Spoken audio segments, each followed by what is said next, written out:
and welcome to CX Today. My name is Charlie. I am the head of publication here.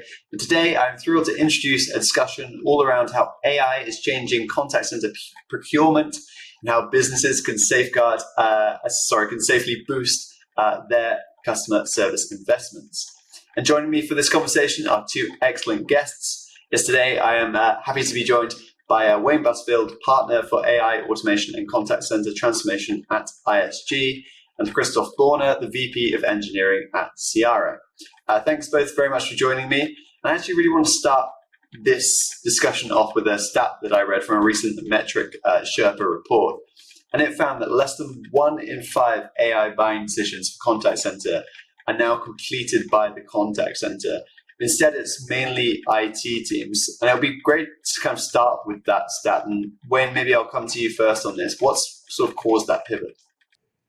Well, I would say AI is probably the thing. And so a lot of the technology that we've historically used has just become a lot more complex to set up, optimize, and use on a day-to-day basis. And there are so many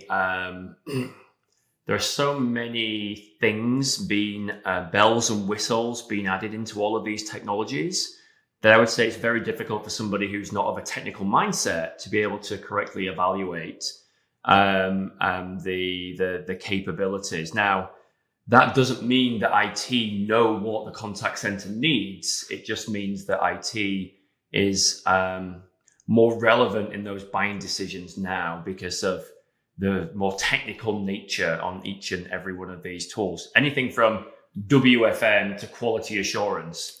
It's no longer what it used to be like 5 years ago. So, that for me is probably the key reason. I think it's complexity of tool and also the rapidness of change.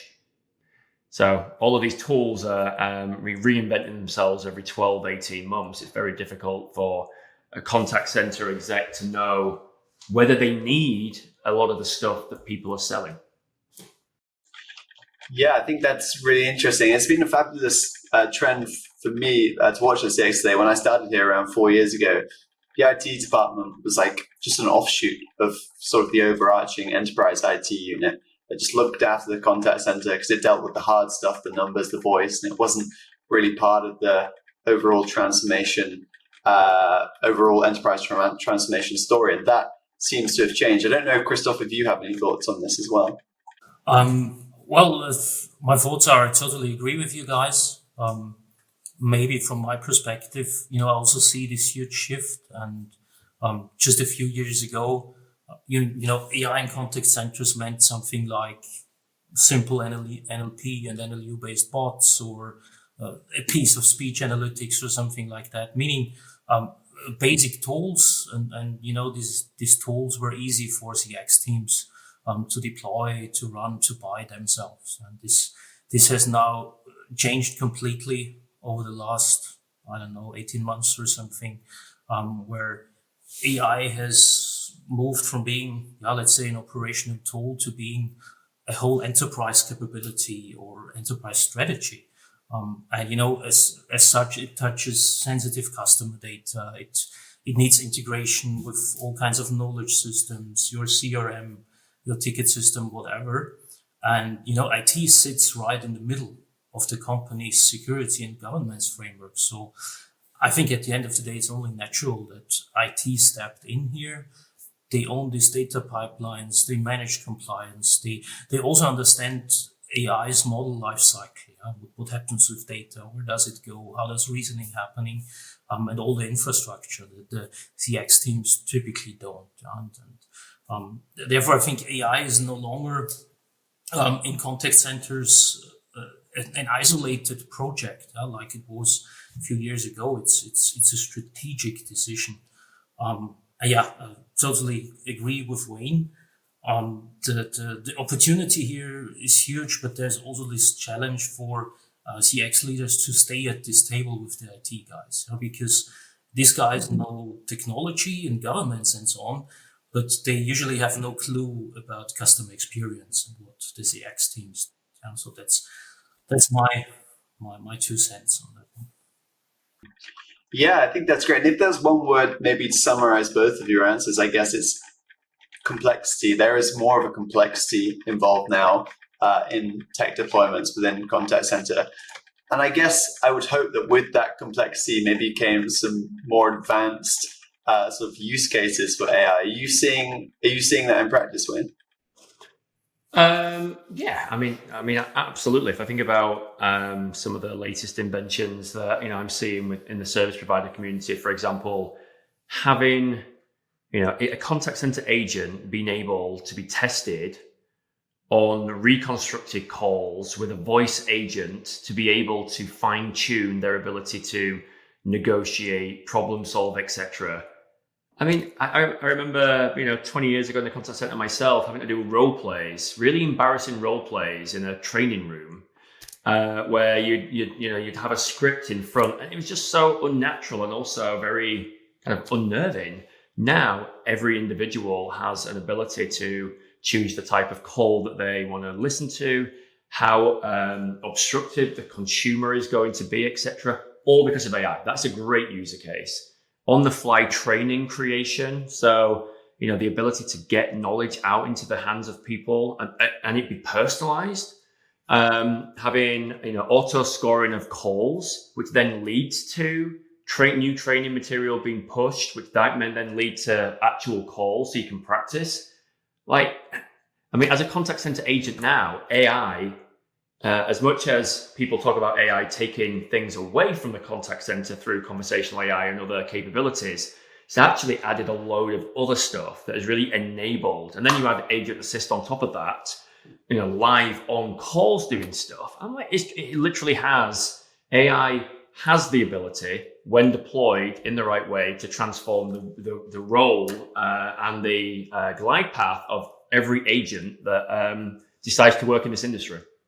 Yeah, again, I think lots of really good stuff there. And it's interesting that you mentioned the variety of AI use cases in there, because a lot of contact centers maybe first really went in on self-service and now are recognizing the need, maybe there's the agent experience too. And then I feel like there's a big trend coming in contact centers with analytics as well, especially as we're seeing sort of conventional reporting collide with more powerful BI tools. And then you have the sort of conversational nature of AI being able to interact with your data as well. It's become very exciting. Are there any especially advanced use cases that you're seeing out there in practice, Christoph? The one I didn't hear from you guys was probably Agent Assist. So this is, just with this keyword, this is something I see literally across our entire client base, or to start one step earlier. It's a no-brainer. Every one of our clients is literally racing to harness the power of AI.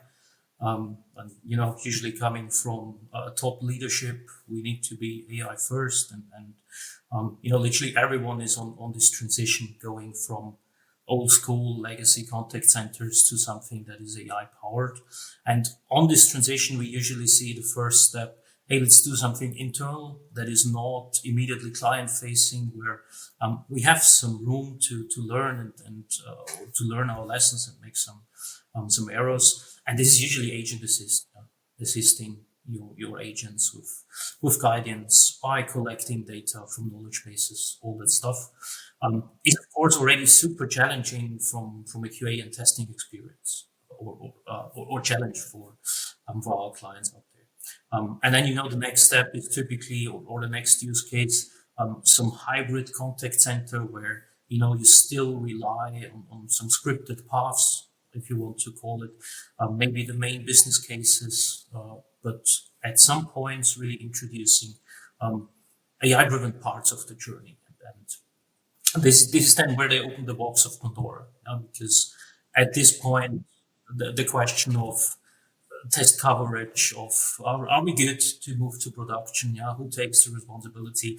At this point, with one AI step introduced, things are breaking, and where our clients actually get stuck then, because this one part of the journey is non-deterministic, it's unpredictable. AI, if it's off the leash, talking about really agentic systems, can make decisions, change the scope in the middle of a conversation. So that's super tough to test and assure quality. But yeah, and this on this road to transition to AI, then Ultimately, you have the agentic AI really driving everything. This is a small percentage of our client base who is already there, to be honest. Interestingly, it's some healthcare clients where I thought they would usually take longer to go down this path. But yeah, that's the use cases we see at the moment. Agent assist, hybrid journeys that are AI infused, and then fully agentic AI. Awesome. So yeah, lots of really great use cases there. And especially, I want to hone in on those customer-facing use cases, especially. We've talked about self-service and also those hybrid journeys that Christoph just mentioned.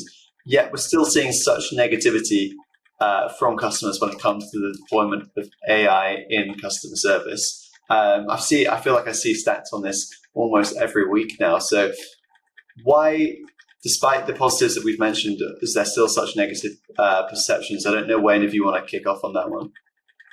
Yeah, and I think I've probably said this a number of times before in various different circles, but I think the issue is not AI. The issue is why people are using it. And what I mean by that is they're using it to cut costs. They're not necessarily using it to improve experience. Now, no one will say that. No one will say that. It's all about the experience. The reality is, if you look at just about every metric, and I know you look at a lot of these, Contact Babel and other things, experience is going down. People's perception of experience is not going up. They think it's getting worse. Average time to answer is getting worse, right? We're supposed to be deploying AI so that we're 24/7 available, and you're never without somebody to support you. That's not what we see. We see conversational journeys that are poor, that loop round, that create frustration in a lot of cases. And it's because I think we've tried to unsuccessfully replicate the journeys without taking into account the vast majority of the nuance associated with the micro intents. So it's great, moving home, yes, should be a really easy one. But what happens if you're moving home to another state? Okay, what happens if you're moving house and you're leaving the US and going abroad? Like, these are slightly different subtleties of the same intent. And I just don't feel that many organizations have got and created the journeys for the micro intents that sit under a big intent. And so, you do get frustrated when something can't help you. Or I had this thing the other day, it kept telling me it was open, giving me a telephone number. The telephone number would then say it was closed. I'm like, but your AI is telling me something. Your reality is something different. I mean, that's why testing, quality assurance, on scale, en masse is absolutely required, because we are missing things out. Our consumers are telling us by how they're scoring things. And yes, it's great for something to be available 24/7, but not if it doesn't help. Yeah, and I think that's a really great example of the micro intents, especially, and it reminds me of that famous lawsuit that everybody quotes around Air Canada of their bot telling a customer something, and then them getting sued because it wasn't their actual practice, because it missed sort of a micro intent, a specific importance that meant that knowledge article wasn't really relevant that it was drawing from. So I think, that's a great example. I don't know, Christoph, again, if there was anything you would add to that. I would love to pick up the word frustration from Wayne. It's very interesting that customers don't forgive AI the way they forgive human agents. That's from a psychological perspective pretty interesting. It's maybe due to the fact that everyone can play around with ChatGPT and this works pretty smooth, easily, and then you talk to an AI agent of a company and say, I want to buy a new iPhone, and you get back, sorry, I don't understand. Well, then it's like, on one side, everyone sees how good technology is. On the other side, can be frustrating. But yeah, in general, super important topic. As an engineer, always tough to discuss with me because I'm, of course, excited by technology. And, there's typically this question, who would prefer to talk to an AI versus a human agent? If you ask it that way, my answer is usually, Well, I have seen systems where you cannot identify this is now AI. And so the question is maybe who will be able to realize in future this is now AI or this is a human agent. In general, there are obviously domains where you always want to speak to a human agent. This is I call this critical lifetime situations. This is I don't know. Imagine you have a car accident. All modern cars have this SOS functionality. And when airbags open or something, and you flip over the car, it calls a help center. This is probably not the moment when you're insured or your family or whatever, where you want to talk to a machine. So this is potentially a domain where it keeps always being human.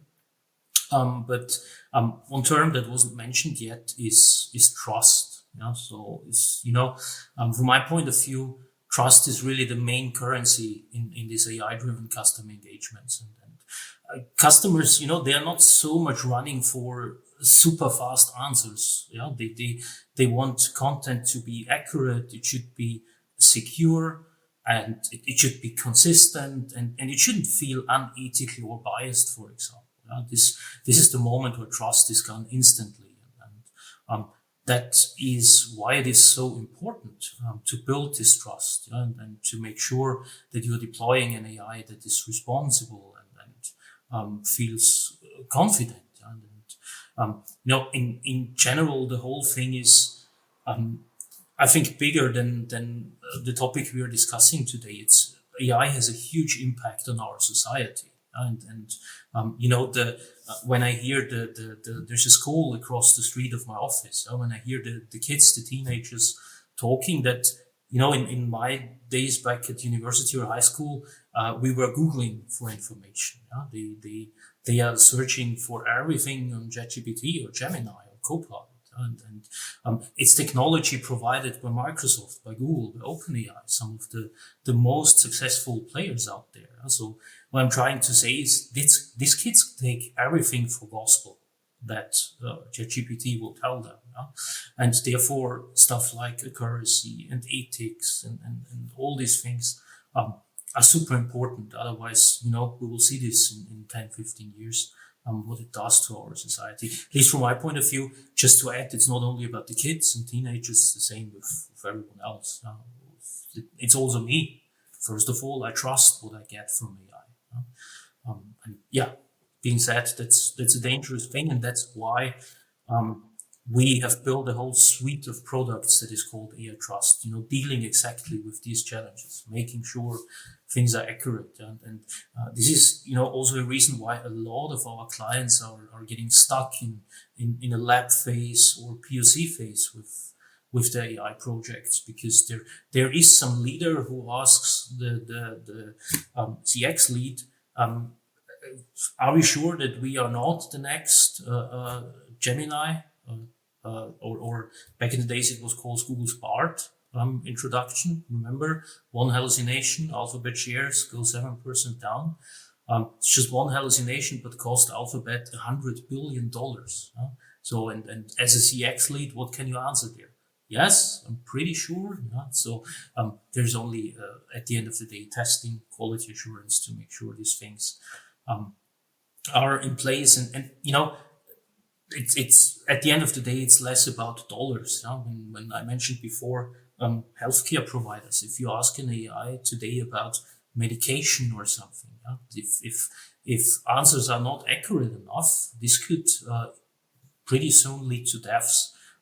My personal view is, unfortunately, we won't be able to avoid this as society, meaning people dying after some wrong advice from AI. But to give you an idea of what I'm thinking about, it's if you ask AI how many pills of aspirin can I take, and I get back the answer 5, then it's in general okay, but it's missing this context or the questions being asked. Are you a grown-up, and are you not taking any other stuff, and don't you do alcohol in addition or whatever? So for a kid asking there how many can I take and simply getting the answer 5, this is simply way too inaccurate. And the story goes on with misuse of AI. There's so much potential of abusing it, and for our clients, misuse is not how to build a bomb or something. The big language models out there all have guardrails for that. But it's you are Chevrolet, and someone asks you or your AI assistant, should I buy a Chevy Tahoe or BMW X5 or Mercedes M-Class? And Chevy's own AI assistant suggests, OMG, don't buy the Chevy. Go for the BMW. It's the way much better car for the money. And if you can afford, go for the Merc. This, AI has the data in the background to come back with that. For us, it's funny. For Chevrolet, it was a nightmare, of course. So this is what misuse can also be. This AI Trust Suite that we have also includes compliance, and that's a box of Pandora. I'm sitting in the heart of Europe, and we have, for example, this European AI Act. So this is 1,000 pages of pure technical descriptions, how AI has to act and what you need to provide. I think we have a handful of people in Europe who understand this 1,000 pages. So how should the enterprises building AI assistants have someone to guide them through this? And talking about that, we see in every state in America, it's only AI Act coming up. One in for California and one for Texas. So that's all huge, and we don't need to talk about bias. Just Google for 10 great leaders of 2025 or 4. It's 10 white men that you get back, probably located in Northern America. And this is the data all these models are trained on. So huge challenges arising. But I think I went a bit, I drifted a bit away like AI models do from your initial question. Yeah, no, that's great. But if I go back to your point around that you have consumers using AI models now, like ChatGPT and Google, and they've sort of come accustomed to trusting that information. And so if they interact with a similar model that a business has, they will just trust that information. It's like as they would off another source, and that could potentially lead to significant problems. I thought that was an interesting point, and it also really highlights the importance of making sure your outputs are closely tested. And I don't know if you can maybe talk a little bit about, Christoph, as this is your bread and butter, like what contact centers can do to make sure that their AI outputs are safe and secure.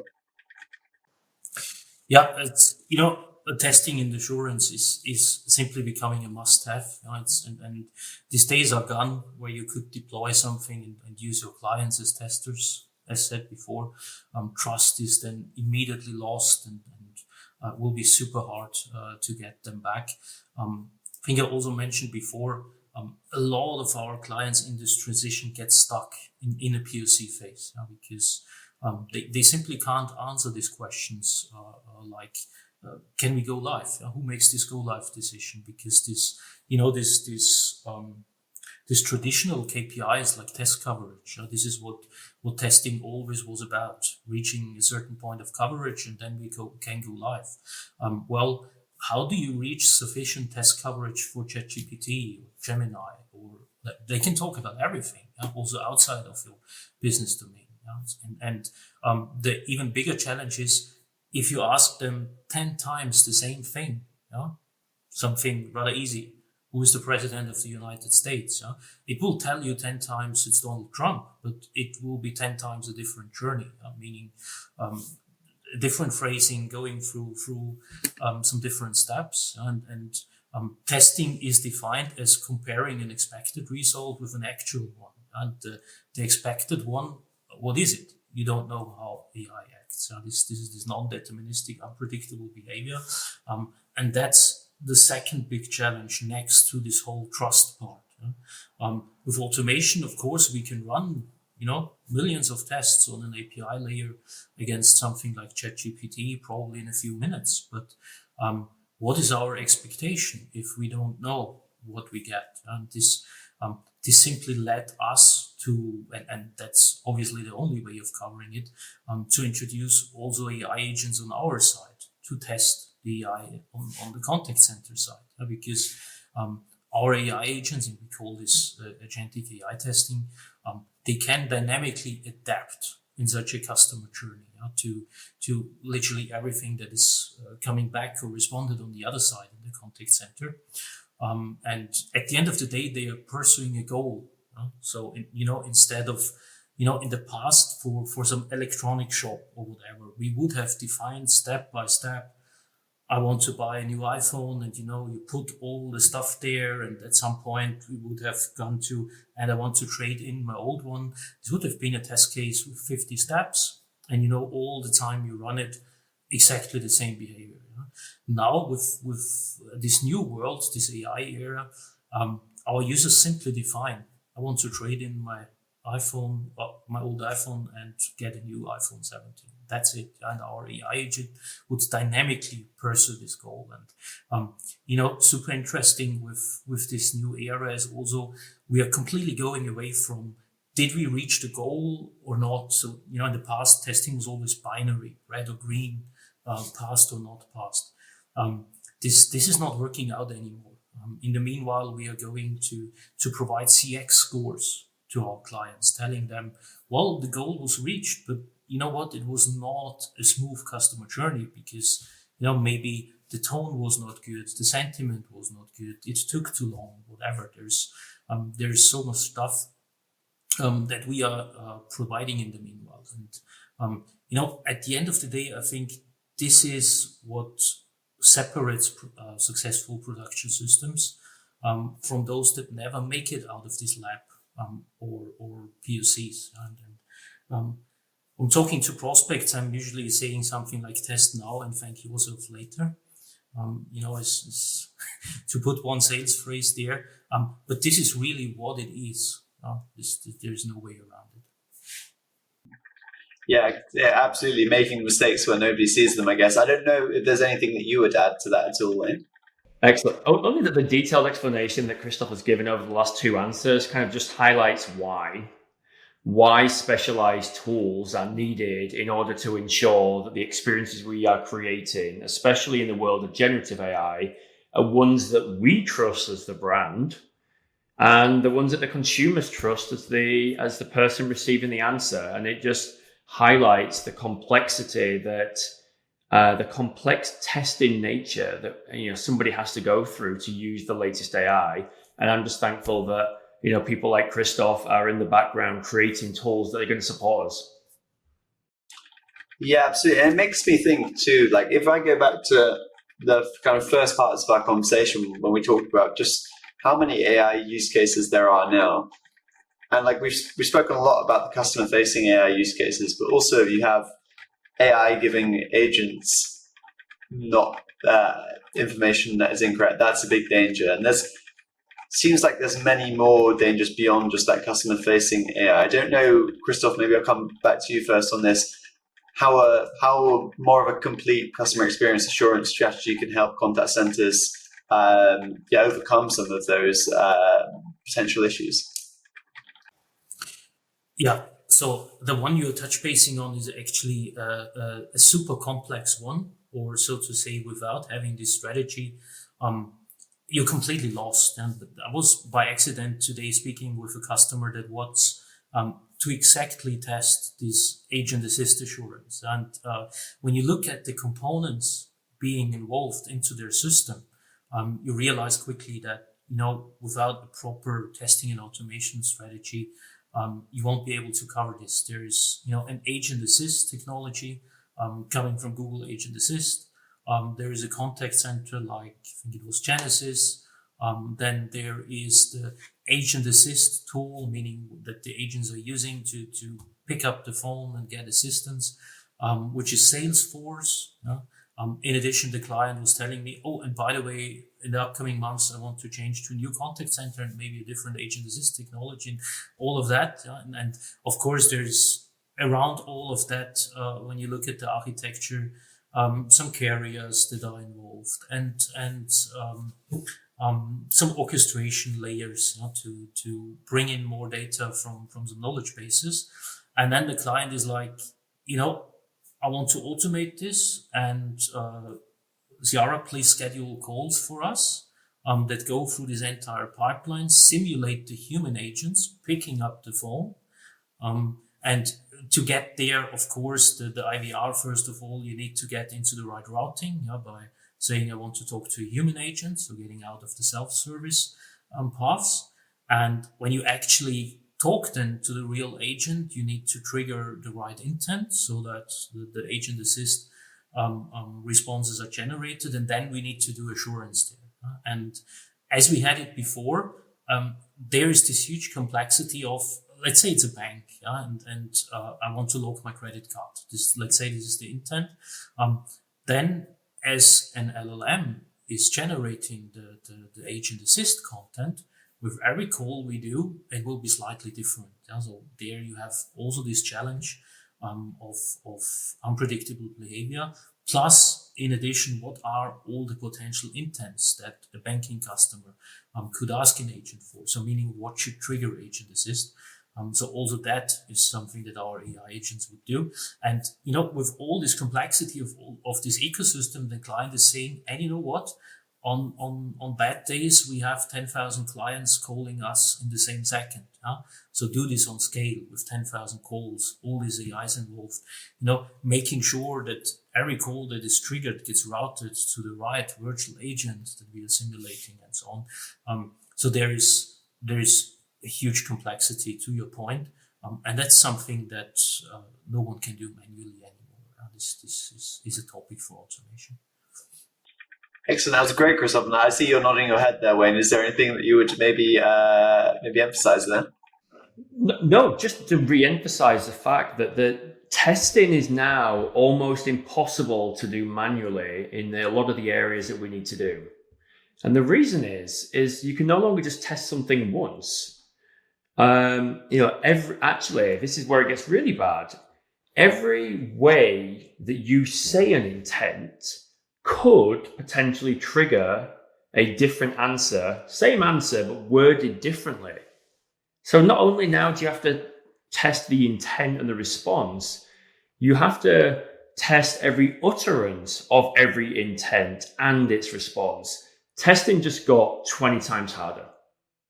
Yeah, that's a great point. I'd never actually considered that. But that's a great point, and a great little CTA to click on the Cyara.com website that I've added to the description for anyone to learn more about the testing process. But Wayne and Christoph, it's been a great conversation. I think maybe that's the best place to end our chat today. But thanks both very much for joining me, and also thanks to everybody for watching. Bye for now.